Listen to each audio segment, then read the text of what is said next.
기독교 신앙이란 무엇인가라는 제목으로 하나님 말씀 전하겠습니다. 로마서는 4장까지를 전반부라고 합니다. 전반부라고 표현할 수 있는데 오늘 이 전반부 중에 이제 전반부의 그 결론, 전반부의 마무리를 오늘 좀 볼 것입니다. 그래서 오늘 이 마무리를 통해서 사실은 기독교가 무엇인지를 다 설명을 해놓는 거예요. 물론 단어고 문장으로 되어 있지만 그 단어와 문장을 잘 해석만 한다 그러면 기독교의 모든 사상이 여기에 포함되어 있다는 것이죠. 그래서 마틴 루터는 이 본문 로마서 4장 23절부터 24, 25절을 기독교의 정수라 이렇게 표현했습니다. 기독교의 이야기를 여기다 다 담아놓은 정수다 이렇게 이야기할 정도였습니다. 그렇기 때문에 우리가 이 23절부터 25절까지를 4장까지를 마무리하는 차원에서 23절부터 좀 봐야 될 것입니다. 그 다음에 우리가 이제 23절부터 볼 때 우리가 특별히 24절에 의로 여기심을 받을 우리도 유함이니 라는 것이 뭐냐 그러면 우리도 똑같은 경험을 해야 된다는 거예요. 우리도 똑같은 경험을 해야 된다. 이제 그렇게 생각합시다. 자, 그러면 복음이 뭐냐라고 할 때 고린도전서 15장으로 한번 가보겠습니다. 고린도전서 15장으로 가볼게요.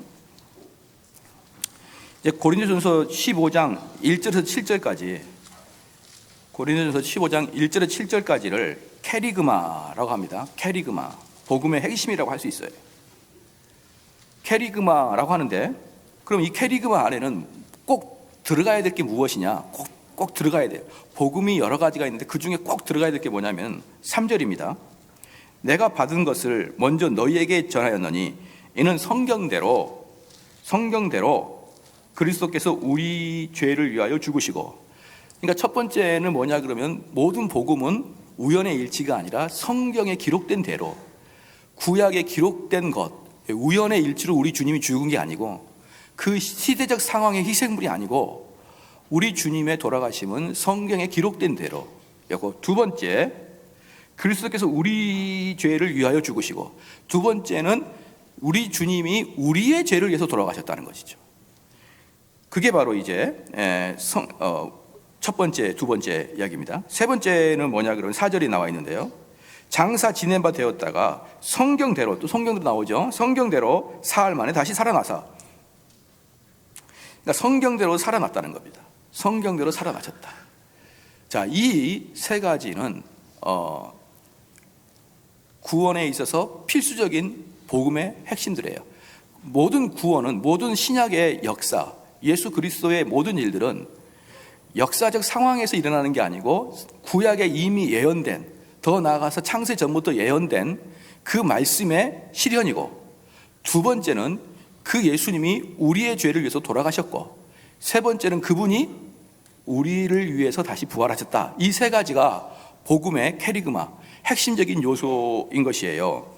물론 이제 다시 이제 로마서로 오겠습니다. 물론 이 이야기가 아주 핵심이긴 하지만 사실 또 이제 복음에는 더 넓은 분야도 있습니다.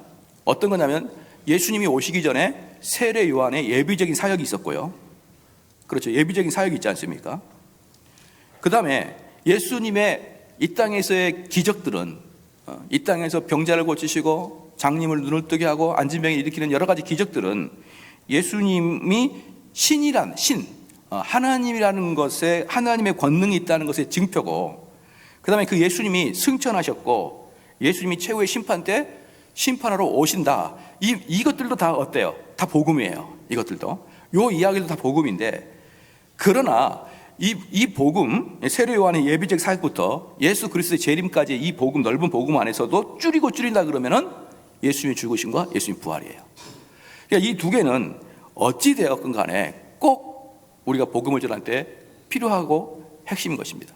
그래서 가끔 이제 우리 주변 분들이 전도를 한다고 어떻게 전도를 하냐 그러면 우리 교회 목사님 참 좋아요. 또 우리 교회 성도들이 참 성도들의 분위기가 좋습니다. 신사적이고 다독였습니다. 그건 거짓말이 아니죠. 그렇게 이야기할 수 있습니다. 그러나 그걸 복음이라고 말하는 건 아니에요. 그건 이제 우리 교회를 소개할 때는 그렇게 소개할 수 있지만, 복음이라는 것은 예수 그리스도의 죽음과 예수 그리스도의 부활이 필수적으로 들어가야만 그걸 복음이라고 우리는 말할 수가 있는 것입니다.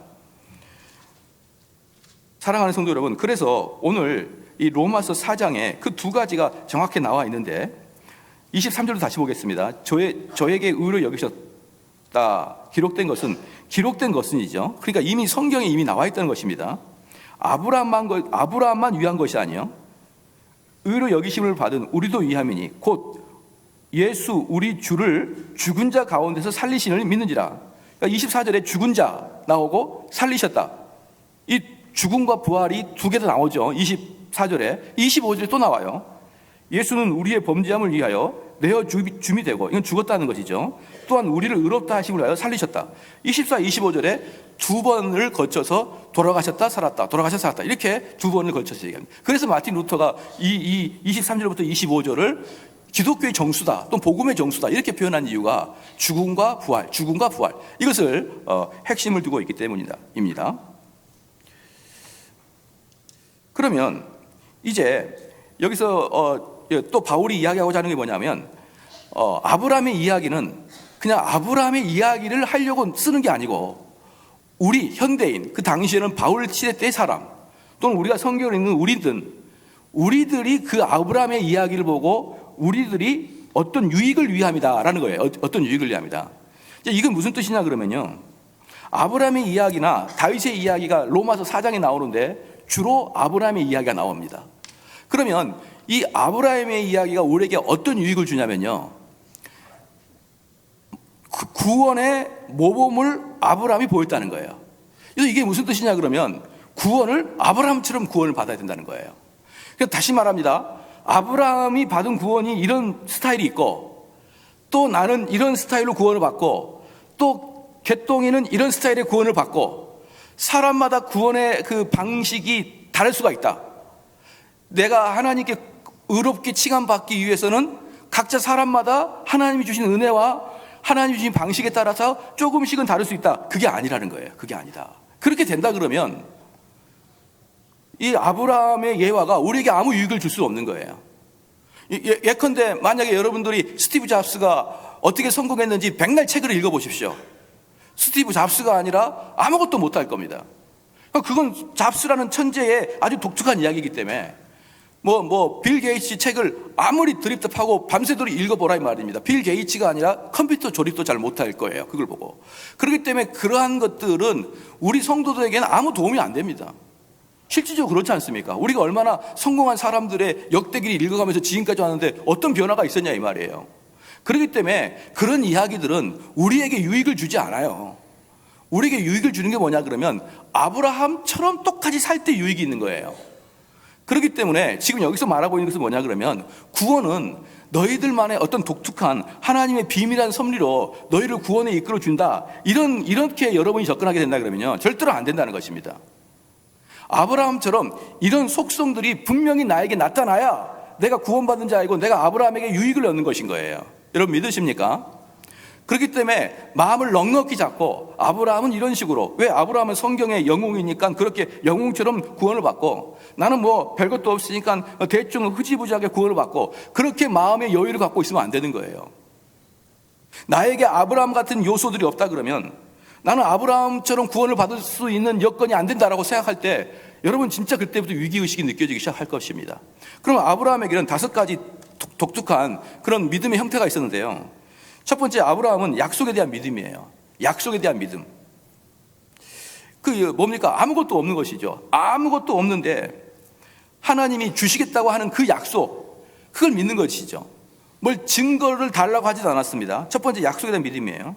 그럼 두 번째, 그럼 그 약속은 무슨 약속이냐? 두 번째입니다. 오직 하나님 말씀에 근거를 둔 믿음입니다. 오직 하나님 말씀에 근거를 둔 믿음이에요.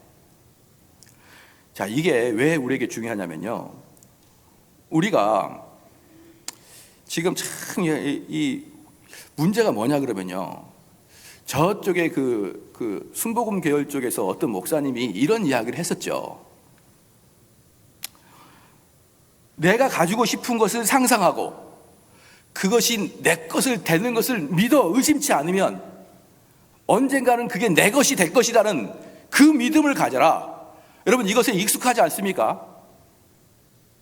나는 이 회사를 들어가고 싶은데 지금 도저히 들어갈 수 있는 능력은 안 되고, 그러나 내 마음속에 마인드 컨트롤로 저 회사는 내 것, 나는 저 회사의 그 아주 좋은 영업 사원이 될 거야, 이런 확고한 그런 신념, 이렇게 가지고 있으면 어느 순간에 그것이 내 것이 될 것이다. 그렇기 때문에 여러분, 긍정적 사고를 가지고 믿으시길 바랍니다. 그러면 사람들이 아멘 막 그러는 거예요. 그러면 사랑하는 성도 여러분, 빨간색 자전거가 내 것이 될 것이라고 믿으면 언젠가 보니까 집에 빨간색 자전거가 있었다. 물론 그럴 수 있습니다. 왜 그러냐 그러면 그 아이가 계속 마음속으로 빨간색 자전거 갖고 싶어, 빨간색 자전거 갖고 싶어, 그래가지고 그 노트에다가도 그림을 그리고 툭하면 빨간색 자전거, 나는 그것이 내 것이 온 걸 믿습니다. 크리스마스는 오겠죠. 막 자꾸 이러면은 어머니가 어떻게 참아야 주죠, 그걸. 어머니가 사주잖아요. 그럼 그 아이는 뭡니까? 어머니가 사준 거에 대해서는 기억을 잘 못해요. 긍정적 마인드를 가졌더니 빨간 자전거 왔다 이거예요. 자, 이런 것들을 믿음이라고 얼마나 우리가 많이 그렇게 이야기를 들었냐 이 말이에요. 사랑하는 성도 여러분, 그 믿음이 우리가 천국 가는 믿음과 무슨 관계가 있습니까? 그렇기 때문에 많은 사람들은 믿음을 착각하는 거예요. 어떻게 착각하냐면 신념을 믿음이라고 생각하는 거예요. 신념을. 내가 이걸 되고자 해, 되고 싶어, 난 될 수밖에 없어, 이런 긍정적 마인드를 가지면 된다는 그런 신념, 그걸 믿음으로 착각합니다. 자, 이게 왜 진짜 위험하냐 그러면요, 진짜 믿음이 뭔지를 알려고 하지 않고 설명하지 않기 때문에 진짜 위험한 거예요. 진짜 믿음은 뭐냐? 하나님 말씀에 근거를 둔 겁니다. 자, 그럼 어떻게 하나님 말씀에 근거를 두는 거냐면, 또 이것도 문제가 있는 거예요. 하나님 말씀을 계속 맨날 읽어요. 어떤 사람은 하루에 막 10장씩 20장씩 읽습니다. 그 딱 듣고 나서 빨간 자전거가 있기를 나는 소원한다, 빨간 자전거가 있기를 나는 확신한다. 또 읽어. 하나님 말씀 계속 읽어. 나는 파란 자전거도 소원한다. 그럼 그 사람들은 어떻게 느끼냐면은 나는 말씀에 근거해서 믿음이 있다고 생각하는 거예요. 왜? 이걸 읽었고 그 다음에 빨간 자전거를 생각했으니까. 그런데 그것은 완전히 언어 도단의 문제인 것입니다. 그럼 말씀에 의거해서 믿어진다는 게 무엇이냐면 이거랑 똑같습니다. 만약에 내가 그 자동차를 샀는데 그 자동차 회사에서 나온 차들은 너무 좋아요. 지금까지 내가 그 자동차를 타고 다니다가 한 번도 사고가 난 적이 없습니다. 그 사고는 실수로 한 사고 말고 그 기계가 막 터지거나 폭발하거나 갑자기 바퀴가 빠지거나 이러면서의 사고 말합니다. 그 자체적인 사고. 그것이 내가 20년, 30년 차를 타고 다니는데 한 번도 그런 적이 없었어요. 그럼 어떻습니까? 오늘 차를 탈 때, 야, 이 차가 가다가 바퀴가 빠질까? 여러분, 이런 두려움 없이 이 차가 나를 안전하게 목적지까지 갈 것이라는 확고한 확신 가지고 타죠. 누가 이거 탈 때마다 오늘 이거 폭발하면 어떡하지? 이게 만약에 앞에 부딪혔는데 앞에 에어백이 나오는 게 아니라 앞에 철판이 나오면 어떡하지? 이런 식의 궁금함과 이런 식의 두려움을 가지고 차를 타는 누가 있어요? 누구든지 이 차를 타면 죽지 않을 것이라는 그런 일단 기본적인 마음이 있지 않습니까? 왜 그럴까요? 끝없이 그 차를 타봤으니까, 경험해 봤으니까 자연스럽게 믿어지는 겁니다. 자연스럽게 믿어지는 거예요. 이게 무슨 말이냐면요, 성경 말씀을 가만히 연구하면은 이 세상에서의 논리와 이 세상의 철학이 있거든요. 이 세상에서의 가치관과 성경의 가치관이 정확하게 부딪히는 것들이 있습니다. 정확하게 부딪히는 거 있어요. 그런데 나는 지금까지 쭉 어릴 때부터 학교에서 살아왔기 때문에 이 세상의 가치관으로 가득 차 있었어요.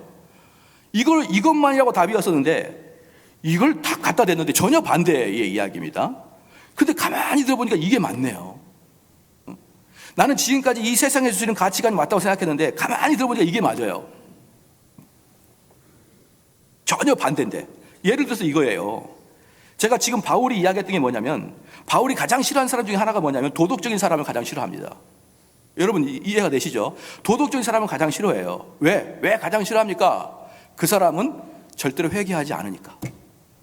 자기가 깨끗하다고 생각하고, 자기가 세상 사람에서 그렇게 살지 말라고 선포하고, 자기가 세상 사람이라서 그것은 잘못이라고 선포한 사람들은 자기들이 죄가 없다고 생각하는 경향이 강합니다. 그렇기 때문에 도덕을, 선을, 착함을 이야기하는 사람들은 그래서 회개가 어려워요. 회개가 어려운 사람들은 그러므로 그리스도와 멀리 떨어져 있기 때문에 바울은 뭐라 그러냐면, 일반인들은 착하게 살자 하는 것을 좋아하지만 우리 그리스도인들은 착하게 살자 하는 것이 하나님과 가장 멀리 떨어져 있다, 이렇게 생각하는 거예요. 여러분 이해가 되십니까? 그러면 무슨 말이냐 그러면 정반대야. 세상은 착하게 살아야 되는 게 좋은 것이다 라고 하는데 기독교에서는 착하게 산다고 말하면 너는 위선자가 될 것이다, 그렇게 말하는 거예요. 근데 가만히 보니까 이 말이 맞는 것 같아요. 여러분 그렇게 생각 안 드십니까? 하나, 두 개, 세 개 계속 말씀을 연구할 때마다 세상이 주는 가치관과 전혀 다른 가치관을 이야기하는데 아무리 읽어봐도 이 말이 나를 훨씬 더 설득을 하네요. 그럼 나중에 어떻게 되느냐? 이 모든 것이 그냥 믿어져요. 이 모든 것이.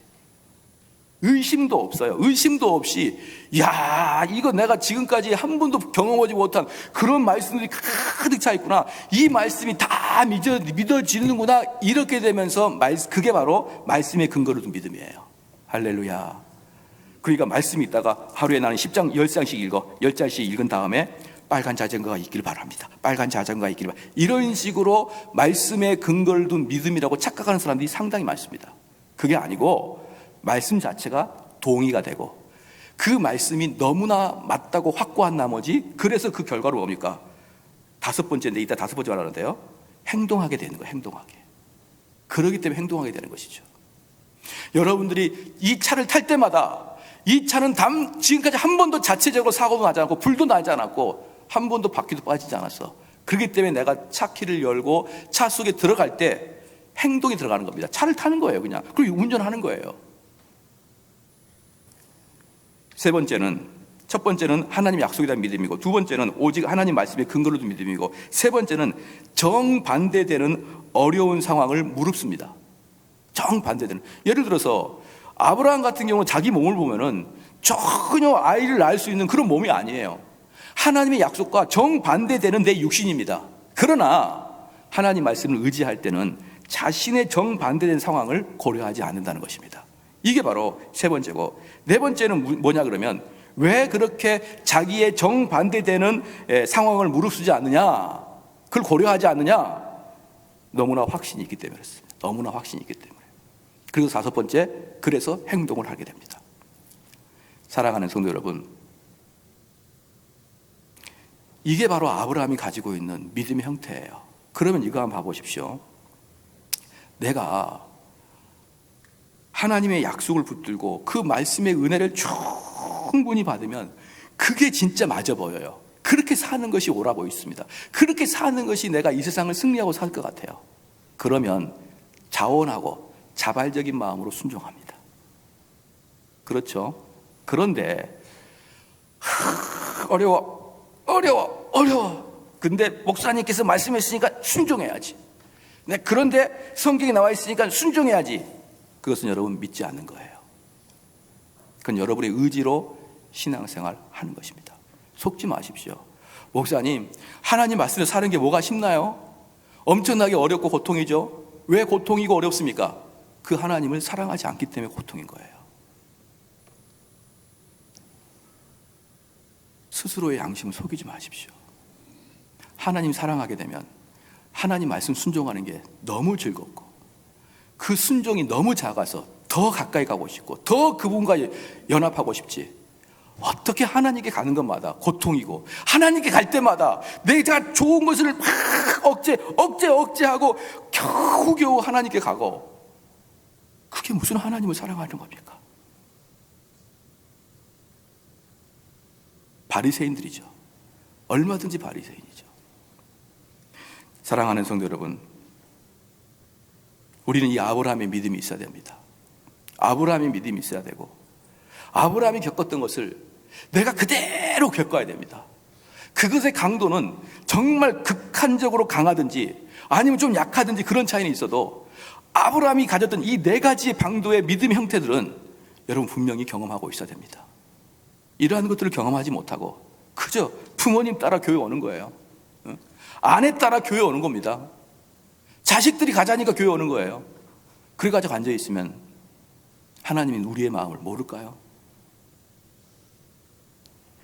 연애를 오래 하다가 남녀가 이제 서로 애정이 뜨뜻미지근합니다.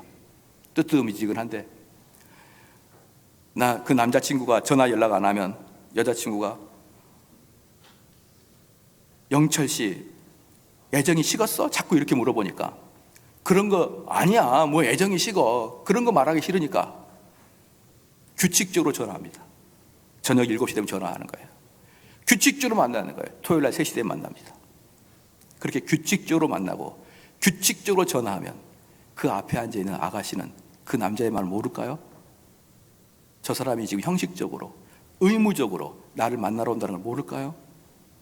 하물며 하나님이 우리의 마음을 모르겠습니까? 체계적이고 규칙적이고 습관적이고 남이 가자고 하니까 이렇게 교회 오는 것을 우리 하나님 모르실까요? 자기를 의무적으로 만나야 된다는 마음을 가지고 앞에서 나와 같이 차를 마시는 그 사람을 볼 때마다 나는 얼마나 비참하겠냐 이 말이에요.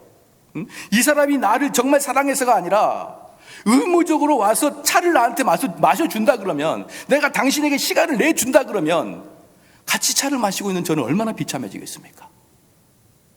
그런데 교회에 그런 사람이 적지가 않아요. 주님 만나줘요. 교회 나와줍니다. 부모님이 나오라니까 나와주는 거예요. 나와주는 것이 효도를 해주는 겁니다. 그거 하나님이 다 알고 계십니다.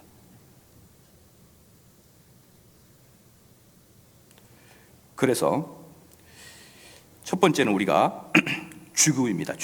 죽음인데 복음의 핵심 첫 번째 죽음인데, 우리 죽음에 대해서 두 가지를 좀 알고 있어야 됩니다. 첫 번째는 뭐냐면 그리스도의 죽음은 하나님께서 계획하신 것이다 이 말이에요. 그리스도의 죽음은 하나님께서 계획하시는 것이다 이 말입니다. 로마서 4장 25절 말씀에 예수는 우리의 범죄함을 위하여 내어줌이 되고, 이게 무슨 말이냐? 잘 봐보십시오. 예수는 그 다음에 쭉 지나간 다음에 내어줌이 되고, 예수는 내어줌이 되고, 이게 무슨 말이냐? 이미 계획을 가지고 내어줄 것을 예상하고 내어줬다는 거예요.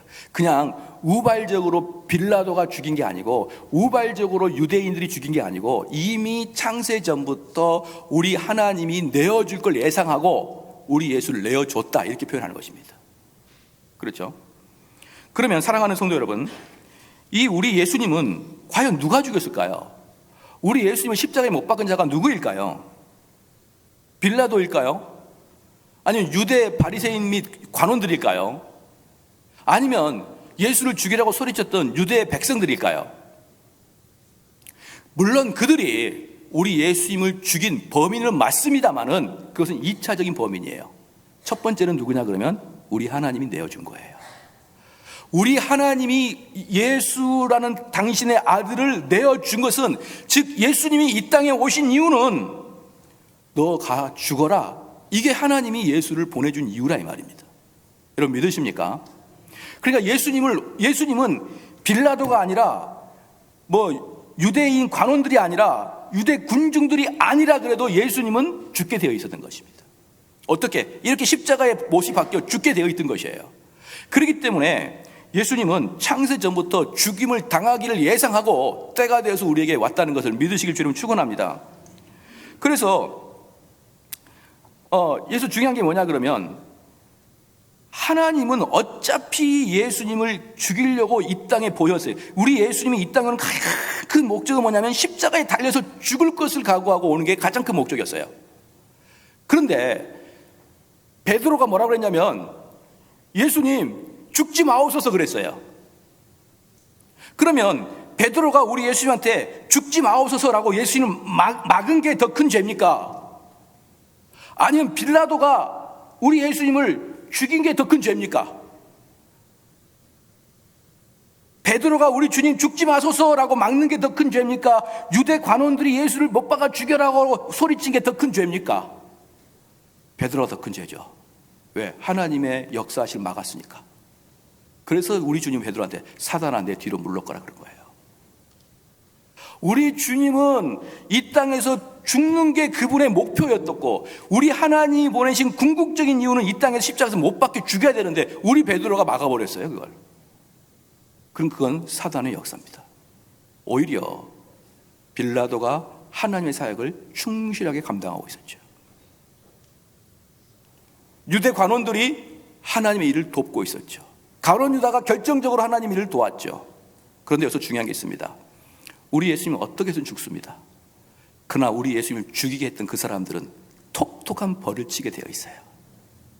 그러니까 굳이 가룟 유다나 굳이 빌라도가 아니어도 죽을 수밖에 없는 분이 예수님인데 굳이 그 일을 자기가 감당할 필요가 있냐 이 말이에요. 여러분, 사랑하는 성도 여러분, 저는 우리 성도들한테 꼭 그 당부를 드리고 싶은 게 뭐냐면, 이 교회에 만약에 분란이 생겼다고 칩시다. 어떤 문제가 있었다고 칩시다. 그래서 이 교회가 둘로 쭉 쪼개지고 이제 제가 더 이상 이 설교를 할 수 없는 지경까지 왔다고 칩시다. 그거 하나님이 때에 하나님의 섭리로 그렇게 친 거예요. 여러분 믿으시죠? 그 일의 앞장을 서지 마십시오. 여러분이 어차피 하나님이 결정 내리신 것이고 어차피 하나님이 마무리하실 거예요. 근데 그것을 왜 여러분이 앞장섭니까? 그걸 왜 내가 앞장섭니까?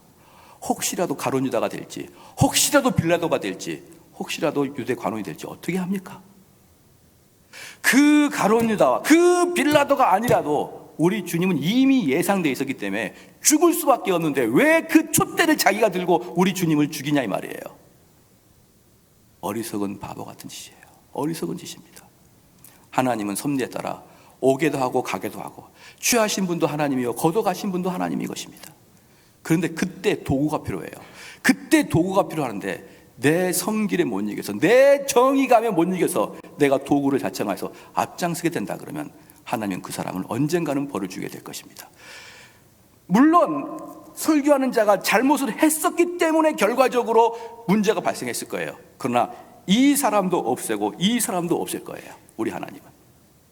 그래서 사랑하는 성도 여러분, 유대는 우리 예수님을 죽인 대가로 AD 70년에 로마 장수에 의해서 예루살렘이 멸망한 다음에 1945년 팔레스타인에서 이스라엘이 독립할 때까지 건 1900년까지 1900년 동안 전 세계, 특별히 유럽 여기저기를 떠돌아다니면서 수없이 죽고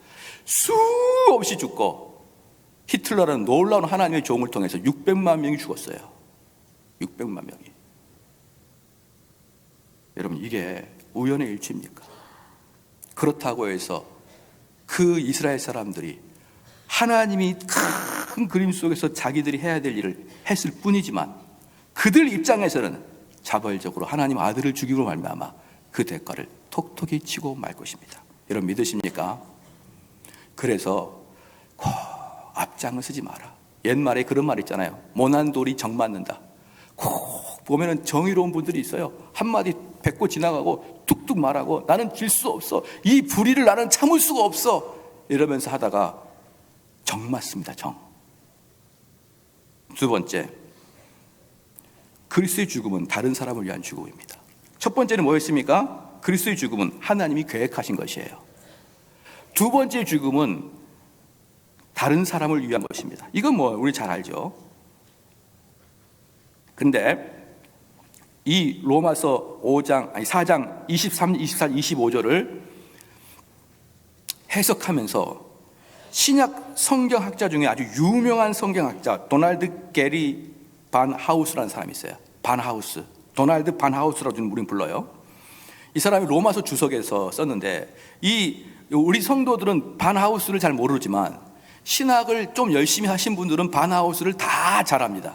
왜냐 그러면 개혁주의자 중에 성경신학자 중에 아주 유명한 신학자거든요. 신약 성경학자거든요.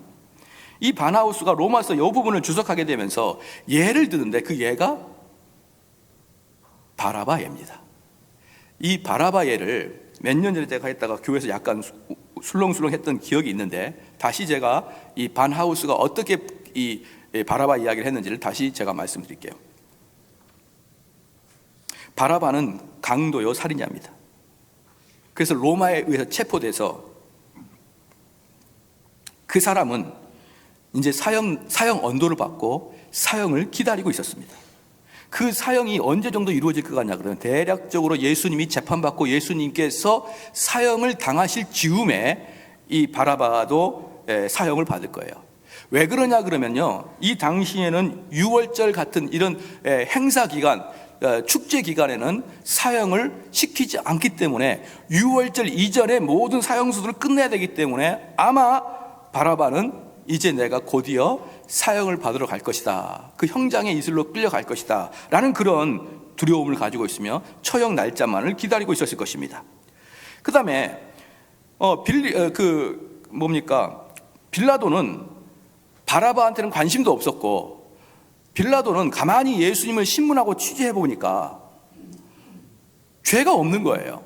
그 죄라고 했던 것은 뭐냐 그러면, 나는 유대인의 왕이다 라고 이야기를 했는데, 유대인의 왕이라는 것이 가만히 취조를 해보니까 어떤 쿠데타를 일으키려고 하는 게 아니고 영적이고 종교적인 영역에서 유대인의 왕이다 이렇게 얘기했기 때문에 빌라도가 보기에는 아무런 형법을 적용할 수가 없는 거예요. 만약에 제가 여기 있는 이 정대원 목사가 나는 오실 메시아가 나다, 오실 메시아가 바로 나다라고 내가 만약에 설교를 하게 된다 그러면 우리 성도들은 화가 나가지고 저를 쫓아낼 수 있죠. 근데 저를 경찰에 신고해 보십시오. 경찰이 저한테 너 무슨 죄가 졌냐 그러면 제가 오실 메시아입니다. 근데 여기 왜 왔니? 왜 이렇게 물어볼 거 아니에요.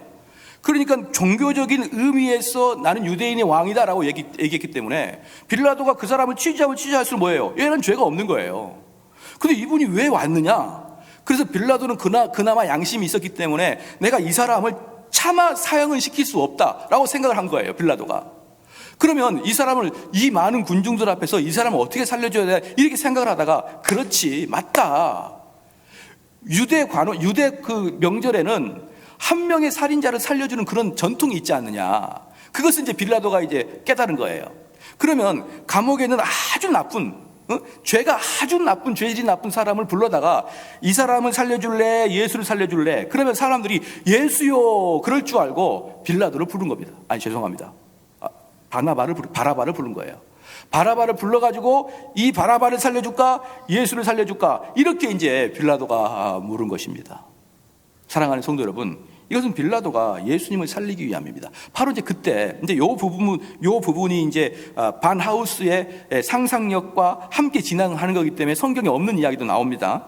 이제 그럴 때 이 바라바는 그 예수님이 신문당하고 있는 그 법정 근처에 그때는 감옥이 있었던 거거든요. 법정 근처에 감옥이 있었어요. 그 근처에 감옥에서 그 바라바는 계속 지금 아이고 내일이나 오늘이나 잡혀갈 걸 생각하고 아이고 여기에 손에 못 박히게 죽겠네 그런 생각하고 지금 시간을 보내고 있는데 갑자기 밖에 사람들이 웅성웅성 거리는 소리 들리는 거예요. 웅성웅성 걸리더니 사람들이 뭐라고요? 바라바 막 소리를 질러요. 드디어 나를 죽이라고 사람들이 왔나 보다.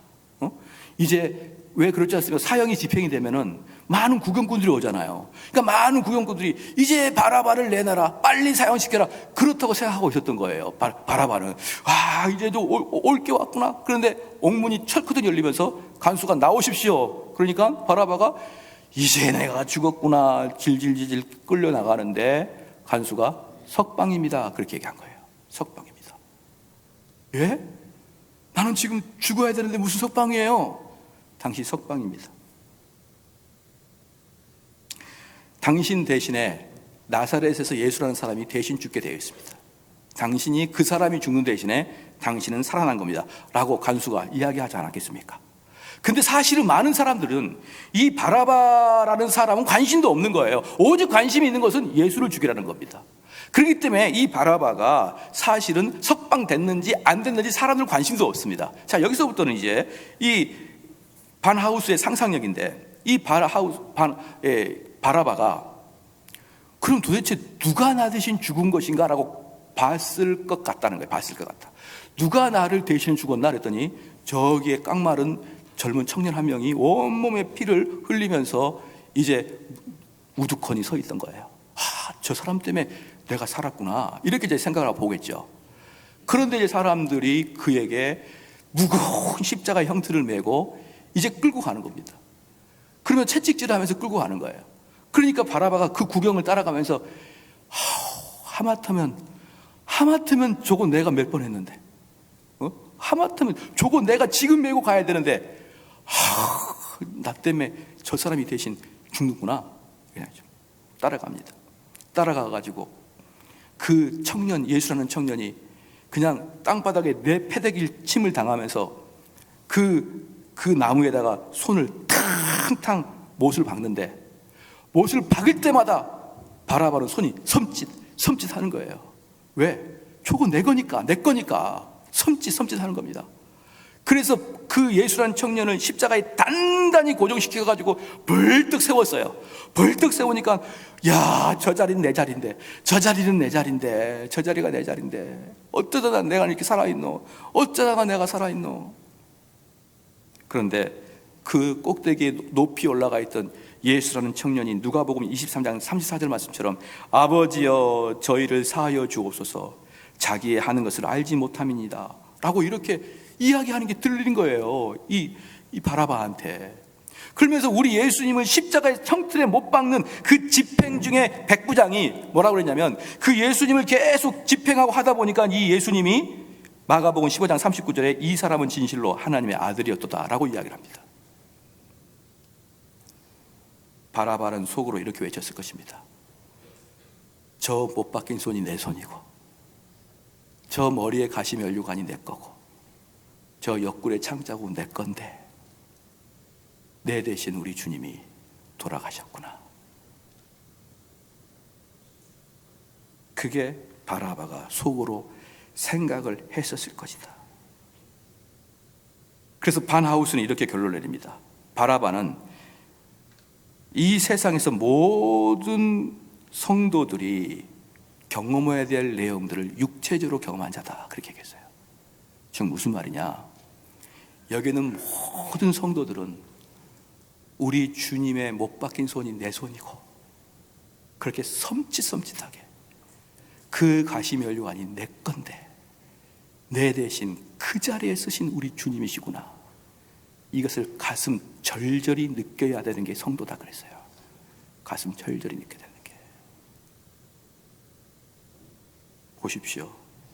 우리 주님은 이 바라바와 같은 나를 위해서 물과 피와 진액을 다 쏟으셨는데, 다 쏟으시고 내가 너에게 나의 모든 것을 주노라 라고 말씀하시는데, 우리는 주일날 11시 예배만 드린 것만으로도 감사하면서 하나님께 다 드렸다고 생각하는 거예요. 일주일 내내 자기 일에 도취하고 살다가, 일주일 내내 자기 욕망에 이끌려 살다가 주일날 예배 하나 드린 걸로 우리 주님이 나한테 해주신 것을 다 갚았다고 생각합니다. 다 갚았다고 생각해요. 나에게 있는 돈 조금 헌금해가지고 이렇게까지 내가 하나님께 헌신했다고 말합니다. 사랑하는 성도 여러분, 우리 주님이 지금 이렇게 말씀하시는 거예요. 사랑하는 자녀들아, 내가 너에게 모든 것을 다 줬으니 너희들은 내게 마음을 다오. 너의 마음을 나에게 다오. 이게 주님이 우리에게 요구하시는 거예요. 근데 우리는 이 마음은 온통 세상과 온통 번잡함에 다 뺏기고 몸뚱아리만 11시 예배 딱 참석하고 끝내버립니다. 그러면서 하나님 사랑합니다, 하나님 사랑합니다 그러는 거예요. 우리 주님 말합니다. 내가 너 마음 안다. 그게 사랑하는 마음이 아니야. 그게 사랑하는 마음이 아니야. 사랑하는 성도 여러분, 이 바나바가 구원을 받을 때, 바나바가 생명이 살아날 때 바나바가 도대체 무슨 일을 했습니다. 무슨 일을 했나요?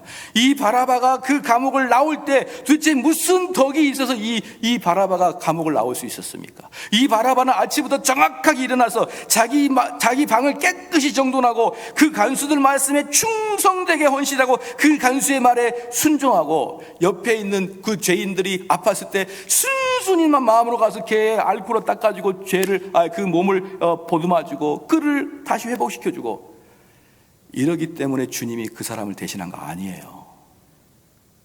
착각하지 마십시오. 우리가 이 땅에 착하게 살고 선하게 사니까 주님이 우리를 예뻐하는 게 아니라 이 말이에요. 우리는 선택되었기 때문에 구원받은 거예요. 우리의 구원은 우리가 어떠한 선한 행위, 어떠한 좋은 마음, 어떠한 다른 사람에게 도덕적 행위 때문에 우리가 이쁨 받는 게 아니라 우리 주님이 값없이 그저 이유를 모르겠는데 나를 선택해 주셔서 나를 살려주시고 나에게 구원의 복을 주신 거예요. 믿으십니까?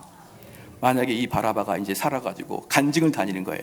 간증을 다니면서 뭐라고 했냐면, 어떻게 당신은 그 사형틀 바로 직전에서 살아날 수 있었습니까? 라고 바라바한테 물으면 바라바가, 저는 도덕적으로 선했습니다.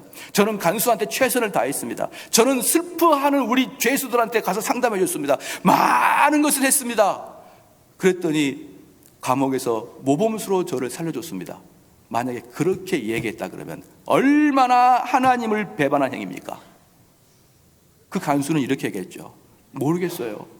모르겠는데 어느 날 나 대신 예수라는 청년이 죽었어요. 그것 때문에 내가 살았습니다. 이게 복음이죠. 이게 바로 하나님이 많은 사람들한테 전파하라는 복음의 핵심인 것이에요. 두 번째입니다. 첫 번째는 죽음이었고, 이제 크게 두 번째는 부활이죠. 부활은 간단하게 말씀드릴게요. 25절 말씀에 보면요, 25절에 예수는 우리의 범죄함을 위하여 내어 줌이 되고, 범죄를 내어준데 우리를 의롭다 하심을 위하여 살리셨느니라. 여기서 재밌는 게 뭐냐면, 우리를 의롭다 하기 위해 살리셨다, 이 말은 좀 어려운 면이 있어요. 5장 9절에 보면요, 이렇게 나와 있습니다. 그러면 이제 우리가 그 피를 인하여 의롭다 하심을 얻었은즉 더욱 그로 말미암아 진노하시면서 구원을 얻을 것이니. 5장 9절에 보니까 피로 말미암아 의롭게 되고 그 피로 말미암아 구원을 얻었다 그랬는데, 25절에서는 부활로 말미암아 의롭다 얻었다 이렇게 말하고 있는 거예요. 자, 이건 차이가 뭐냐 그러면요, 만약에 여기에 있는 정대훈 목사가 여기에 있는 우리 성도들 중에 어느 한 분을 너무너무 사랑을 해가지고, 근데 그 사람이 지옥 가게 생긴 겁니다. 그럼 내가 하나님께 기도하는 거예요. 하나님, 내가 이 사람을 위해서 내가 대신 죽을 테니까 이 사람을 천국으로 보내주십시오. 모든 진노는 제가 받아들이겠습니다 라고 해서 제가 죽었어요.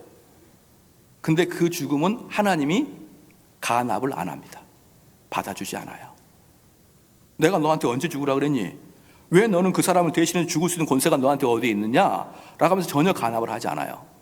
근데 우리 예수님이 나의 죄를 대신해서 죽으셨는데, 그 나의 죄를 대신해서 죽은 그 값어치가 있다는 것을 증명해 준 게 부활입니다.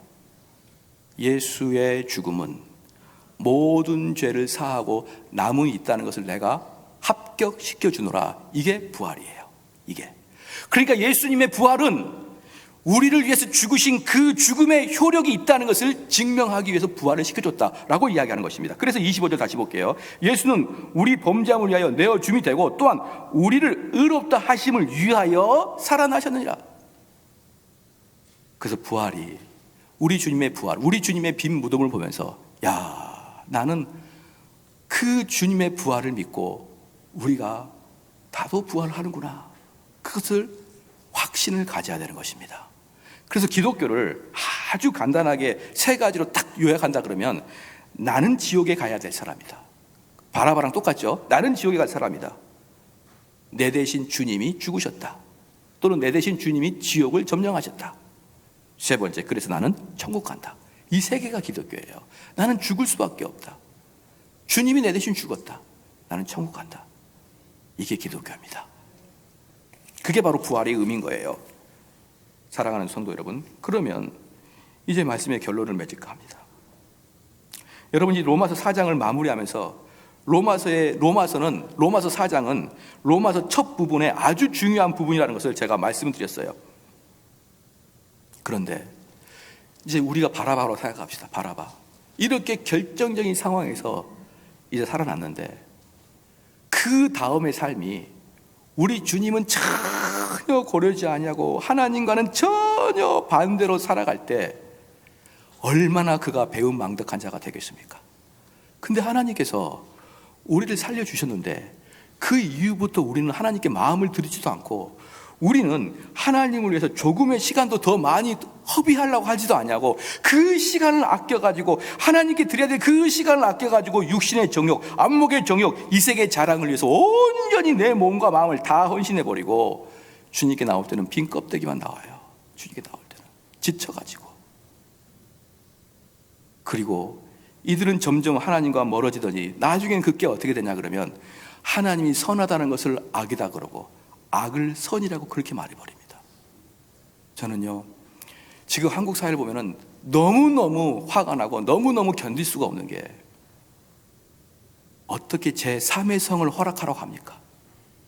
어떻게 동성애의 차별금지법을 합법화시키라고 합니까? 이게 하나님이 원하시는 마비입니까? 하나님이 원하시는 답일까요?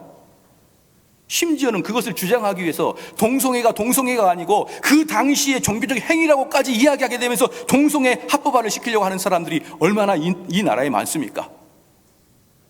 트랜스젠더 같은 경우는 제3의 성으로 허락해달라는 거예요.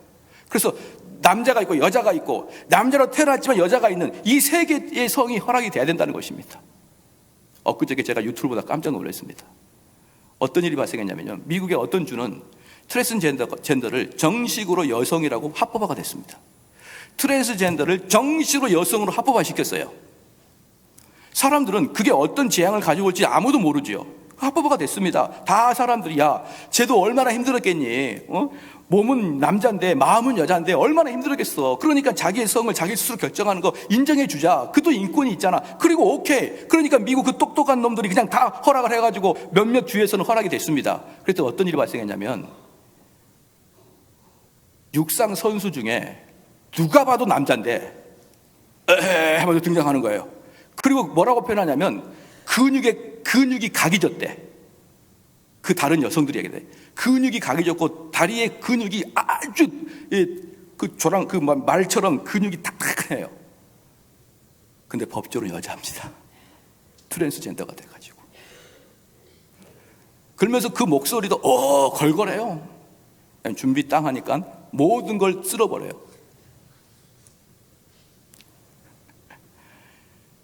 이런 재앙이 올 줄 몰라요. 그래서 그 달리기 하는 여자 선수가 이런 말 했습니다.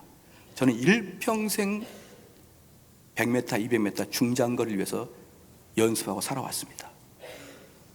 저뿐만 아니라 제 주변에 있는 수많은 여성 육상 선수들의 꿈은 나가서 금메달 따는 겁니다. 근데 갑자기 남자가 등장했어요. 그러면 어떤 여자가 육상을 하겠습니까? 아무리 노력해봐야 금메달 못 타는데. 그 지역에서 1, 2등이 트랜스젠더입니다. 육상에서. 싸움은 무슨 싸움이냐? 3등 싸움이에요. 이래가지고 제 일생 다 바친 거 누구한테 보상받습니까? 사랑하는 성도 여러분, 육상만 그러나요? 여자 축구는 어떻게 할 겁니까? 여자 유도는 어떻게 할 거예요? 여자 수영은 어떻게 할 것입니까? 양궁 같은 거, 여성들이 하는 그 체조 같은 거, 이런 걸 빼고는 어떤 종목이든지 트랜스젠더한테 다 밀리지 않겠습니까? 여러분 두렵지 않나요? 그분이 그래요. 미국의 여성 육상계는 이걸로 망할 수 있습니다. 제발 부탁하는데 다시 고려해 주십시오. 이렇게 나가면 미국 육상은 망합니다. 그래서 결론을 이렇게 내더라고요. 미국 육상 남자부 트랜스젠더부.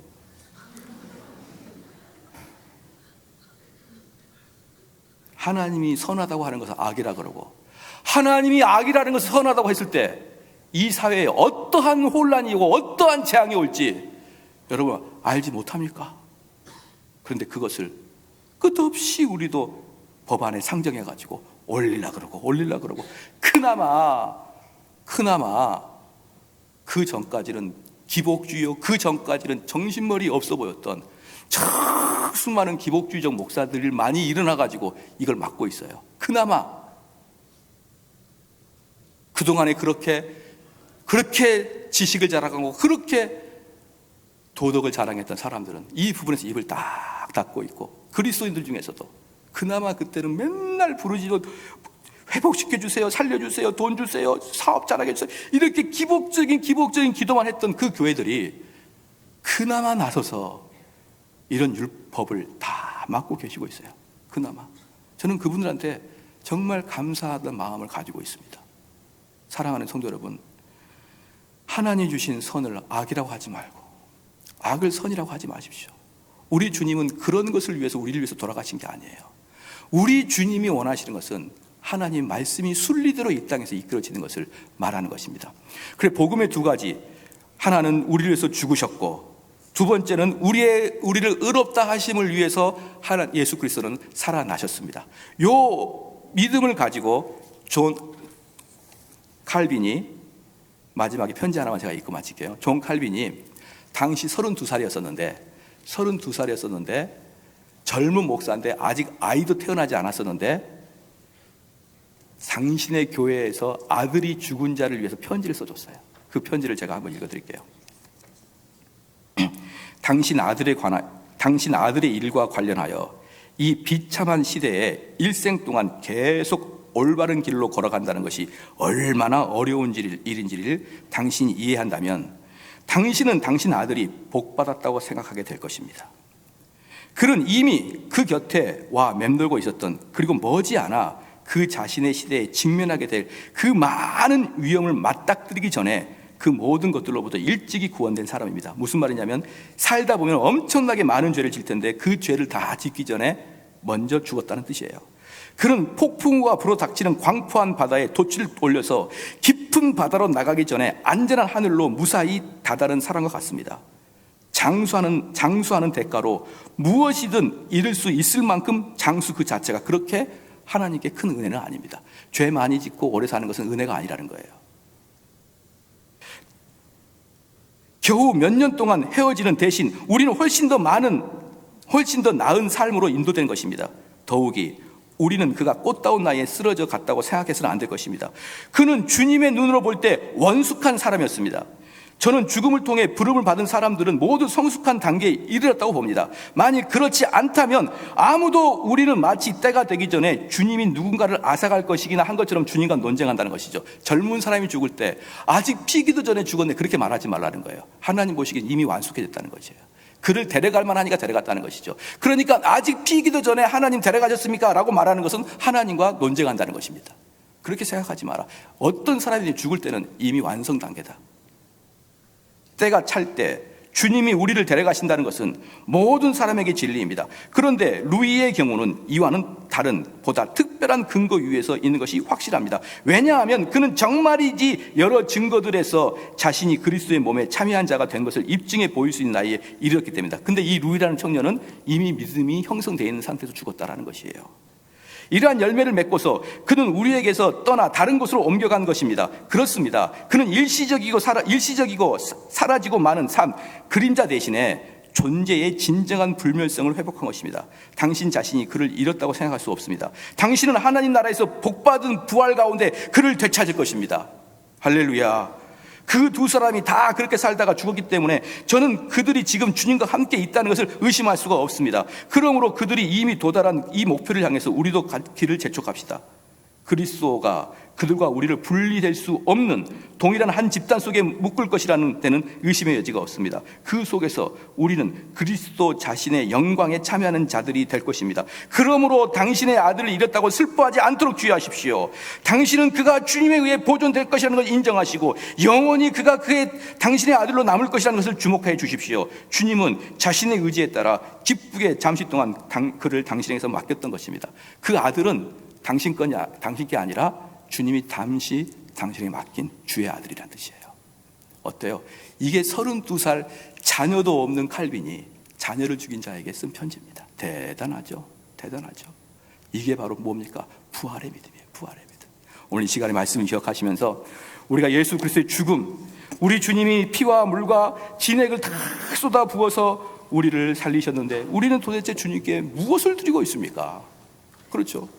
우리는 부활의 신앙을 믿는다고 하지만 우리는 부활의 신앙이 아니라 우리의 그저 하루하루 앞날 걱정하며 살아가는 그런 사람 아닙니까? 우리에게 과연 아브라함의 믿음의 흔적들이 남아 있습니까? 우리가 이 말씀을 기억하면서 다 같이 기도하시겠습니다.